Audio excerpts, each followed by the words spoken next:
सोचिए, अगर एक बेटा अपनी मां के इलाज के लिए खुद खाना छोड़ दे सिर्फ इसलिए कि उसकी मां ठीक हो जाए, कैसा बेटा होगा वो? आज जो कहानी आप सुनने जा रहे हैं वो सिर्फ एक कहानी नहीं, एक एहसास है, एक ऐसा जज्बा जो आपको अंदर तक झकझोर देगा। ये कहानी है एक मां की ममता की और एक बेटे के त्याग की। उस मां का नाम है ममता, जो बीमार पड़ जाती है, और बेटा राहुल, जिसके पास न पैसा होता है न सहारा, लेकिन फिर भी वो हार नहीं मानता। वो दूसरों के घरों में काम करता है, खुद भूखा रहता है, सिर्फ इसलिए ताकि मां की दवाइयां आ सकें, मां की सांसें चलती रहें। दोस्तों, आप कहानियां देख तो लेते हो, लेकिन चैनल सब्सक्राइब नहीं करते। हमें हर कहानी बनाने में बहुत मेहनत लगती है। आपका एक सब्सक्राइब हमें जिंदगी भर की मोटिवेशन देता है। तो चलिए सुनते हैं एक ऐसे बेटे की कहानी। राहुल और ममता एक छोटे से कच्चे घर में रहते थे। छत से पानी टपकता था और दीवारें मानो हर बारिश में कांप उठती थीं। पिता बहुत पहले गुजर गए थे।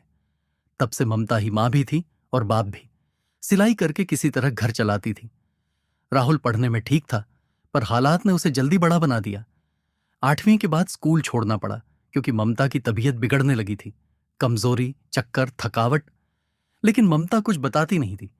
हर सुबह ममता कहती, बेटा रोटी खा ले, फिर जा काम पर। और राहुल मुस्कुराकर कहता, पहले तू खा ले मां, मैं तो बाद में खा लूंगा। पर सच ये था कि दोनों के पास एक ही रोटी होती थी, और मां वो अपने बेटे को देती थी, बेटा मां को।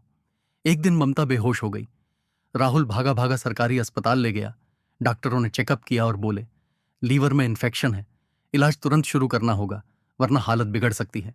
इलाज का खर्चा 7-8 हजार हर हफ्ते, और पूरी दवाइयों का कोर्स 50 हजार से कम नहीं। राहुल ने डॉक्टर की ओर देखा, फिर मां की ओर, जो होश में आ चुकी थी और आंखें भर आई थीं। बेटा मत कर इतना खर्च, मरने दे मुझे, ममता ने कांपती आवाज में कहा। लेकिन राहुल ने मां की हथेली पकड़ ली और कहा, जब तू मुझे छोड़कर गई थी तब भी तूने मुझे मरने नहीं दिया। अब तू कहती है मैं तुझे मरने दूं? ना मां, अब तेरा इलाज होगा, चाहे कुछ भी हो जाए। राहुल ने मोहल्ले के लोगों से मदद मांगी। कुछ ने 2-4 100 दिए, कुछ ने बस सांत्वना दी। लेकिन इतना बड़ा खर्च किसी के बस की बात नहीं थी। राहुल ने फैसला किया, अब सिर्फ मां का इलाज होगा, बाकी सब बाद में। उसने एक एक काम पकड़ लिया। सुबह दूध की डेयरी में बर्तन धोता, दोपहर को ढाबे पर झूठे बर्तन साफ करता, और शाम को मकानों में पोंछा मारता। पर सबसे बड़ी बात यह थी, राहुल खाना छोड़ चुका था। हां भाई, खुद खाना बंद कर दिया। हर दिन सिर्फ पानी पीकर काम करता, ताकि मां की दवा का 1 रुपया भी बचाया जा सके। कोई पूछता, राहुल खाना नहीं खा रहा? तो मुस्कुराकर कहता, आज भूख ही नहीं लगी। पर सच्चाई, पेट की आग को वो मां की मोहब्बत से बुझा रहा था। ममता को कुछ नहीं बताया गया। वो बस यही समझती रही कि बेटा रोज नए काम कर रहा है, इसलिए थका रहता है। एक दिन रात को जब राहुल मां को दवा देकर बाहर आंगन में बैठा था, तो उसका दोस्त नरेश आ गया। राहुल, तू पागल हो गया है क्या? आज 3 दिन हो गए, तूने कुछ खाया नहीं। राहुल ने नरेश को देखा और कहा, भाई जब मां ठीक हो जाएगी ना, फिर तेरे साथ पूरी थाली खाऊंगा। अभी बस उसकी दवाइयां ही मेरी रोटी हैं। नरेश रो पड़ा, और वो दिन पहली बार था जब राहुल की आंखें भी भर आईं। एक दिन राहुल बहुत थक गया। पूरे दिन काम करने के बाद रात को मां के पास बैठा था। तभी मोहल्ले की अम्मा जी आ गईं। बेटा तू खुद को मार डालेगा क्या? राहुल ने सिर झुका लिया। अम्मा ने उसे गोदी में खींचा और कहा, राहुल बेटा, तू भगवान है।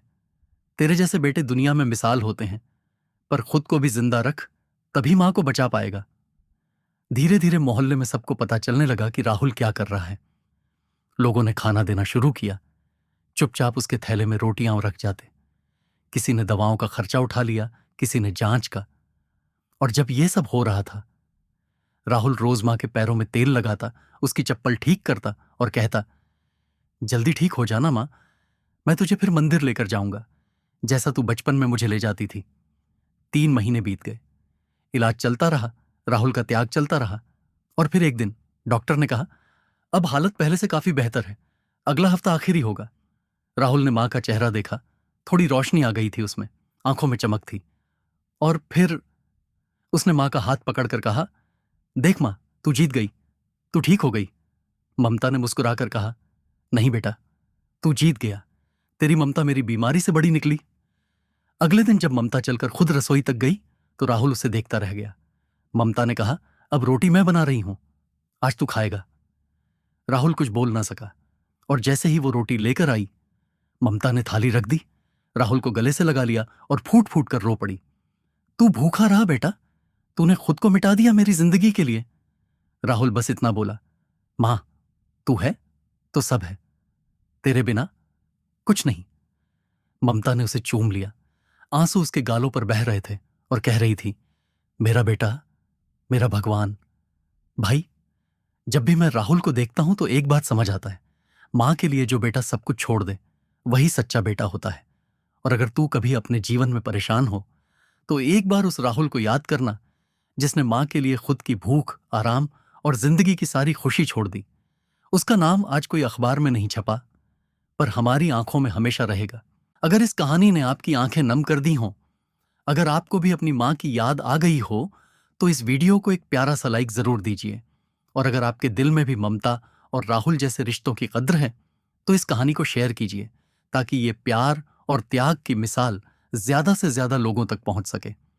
और ऐसी ही सच्ची, दिल छू लेने वाली कहानियां सुनने के लिए उड़ान स्टोरीज को सब्सक्राइब करना मत भूलिएगा, क्योंकि हर उड़ान एक कहानी होती है और हर कहानी किसी दिल की आवाज।